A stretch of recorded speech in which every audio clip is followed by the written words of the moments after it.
You're listening to the Racking Focus Podcast. Hey guys, welcome back to the Racking Focus Podcast. I'm Josiah Blizzard. And I'm John Doyle. And we're here with our spoiler-free review of Shoplifters. So we're going to tell you the story of Shoplifters and give some background, but we're not going to get into any spoiler details. So first and foremost, the Shoplifters is a story about a family that is living on the fringes of Japanese society. They're poor, they're existing on the retirement money, the sort of pension fund that's coming to the grandmother in the household. And one evening they find a young girl on their way home from a shoplifting adventure, which is quite charming at the beginning of the film. And they take this young girl into her house because she looks like she's starving and she looks like she may be abused. And the drama moves forward from there as she becomes a part of the family and how the family adjusts to its new member and the potential threats from the outside world. It's a beautiful, simple family drama telling the story of each of these individual characters' lives without a driving plot running through it, so that we're in the sort of the daily life of this marginalized family in Japan. If you are a fan of Roma, Boyhood, Pursuit of Happiness, you're going to love this 2018 Japanese film. It is packed with beautiful cinematography with images that are going to stay with you days after viewing. The production design is incredible as well, and the direction and the acting makes the words just jump right off of the written script and just kind of fill wherever you're watching this film with warmth and love and happiness. And there is just it is slow, as you mentioned. It is a little bit slow. It is a Japanese film, so keep that in mind. But I believe that you guys will not regret watching this movie. It is definitely one that I am gonna have to watch again. Maybe not tomorrow, but in a year from now, this is a movie I will 100% revisit and check out the director's other works as well.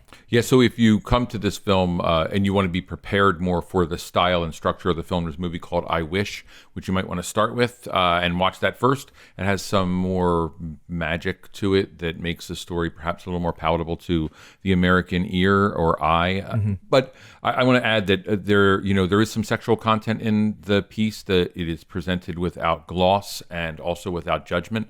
You want to just be conscious of that. There is so much beautiful imagery. Yeah. I can't stress enough that there's moment after moment where the camera lingers on an image that is either absolutely beautiful unto itself, or that image is gorgeous because of the acting that's taking place. And I want to say that Sakura Ando, who plays the mother, is spectacular. Watch the film for her performance alone. The transformation she makes from beginning to end of the film, and that's not a spoiler. People change as the world passes. Yeah. It's startling. And I'd also like to say that Lee Frankie, who plays the father, does an amazing job of being equivocal, right? Like, we don't know if he's a good person or a bad person. Yeah.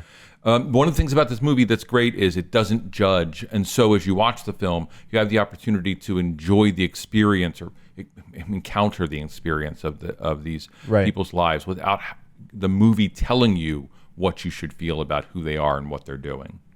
Yeah, exactly. I would rate this movie somewhere around a high 8, maybe a little bit higher than that. It seems to shift every couple of hours. I like this movie a little bit more, so I'm going to sit at an 8 out of 10 right now for Shoplifters. And I'm going to say we're the worst raters possible. So we are good reviewers and our conversation's good, but God, I hate the rating part of this. How do you rate these movies? So I would rate this an 8 as well. And a spoiler for our experience, we had some trouble when we started watching this movie on our stream, and that may have adjusted that.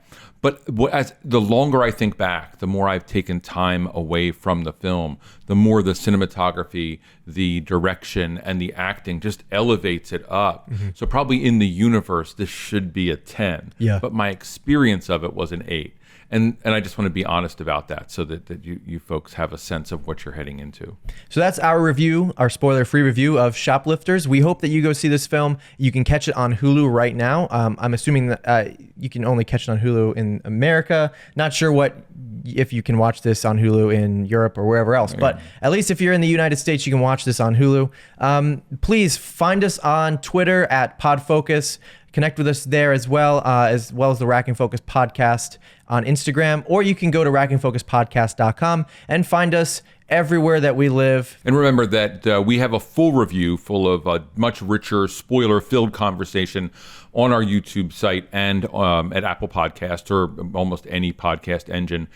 Go there, listen to that much longer conversation. It's about 50 minutes or so to get a deeper analysis of the film, both in context and from our original experience, which we're abbreviating here to prevent you from having the film ruined. So if you want to watch the movie from what we're talking about now, then go and watch the longer review and have a great time hearing about our thoughts about the film. Yep. Well, guys, thank you for tuning in, and we'll see you guys next time on the Racking Focus podcast.